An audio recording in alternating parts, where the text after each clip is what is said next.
Многу се радувам кога се ближи некој празник. Дома е раздвижено и празнично. Ке ви раскажам неколку обичаи за некои христијански празници. Старите рекле, за Божик и пред Божик, каде и да си дома да си. Македонските православни верници секоја година се придржуваат кон оваа вековна мудрост, која со генерации се преповторува во деновите кога се испраќа старата и се пречекува новата година. Секако, македонскиот народ најголемо значење му придава на Божик, кога во кругот на семејството со традиционални македонски јадења и обичаи се дочекува денот на Христовото раѓање. Бадник, да бидеш буден, е еден од празниците кои се празнува традиционално, со лепче со паричка и посна трпеза со гравчетавче, риба, сарми, баклава, тиква и костени. На прочка, според традицијата, помладиот бара прошка од постариот. И секој се кому му вели, прости ми, а тој одговара. Простано да ти е од мене и од Бога.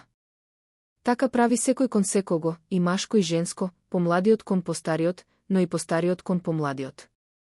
Празникот секогаш се празнува во недела. Галичката свадба традиционално се прави во С. Галичник, на празникот Петровден, на 12 јули секоја година. Младенците се облечени во традиционална македонска народна носија. Има многу обичаи. Невестата го гледа младоженецот низ прстенот, се меси лепче со паричка за среќа, се кити бурето со вино, носење на невестата на вода, бричење на младоженецот, носење на невестата на конј, играње на свекрвино оро и други. Традиционално се свири и се игра македонското оротешкото, символ на македонскиот живот и борбата за слобода. Слично се празнуваат и муслиманските празници.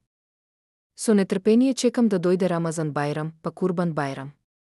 Секое семејство се подготвува за гости.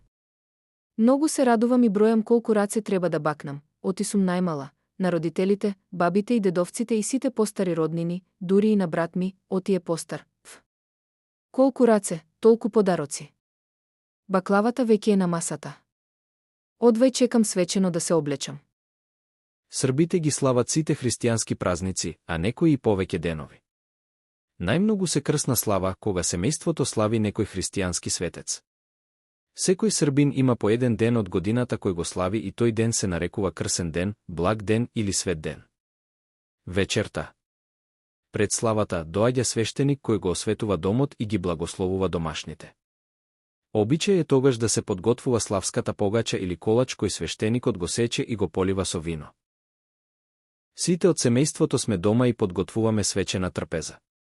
Во моето семејство се слави Свети Никола, чии ни доаѓаат многу гости.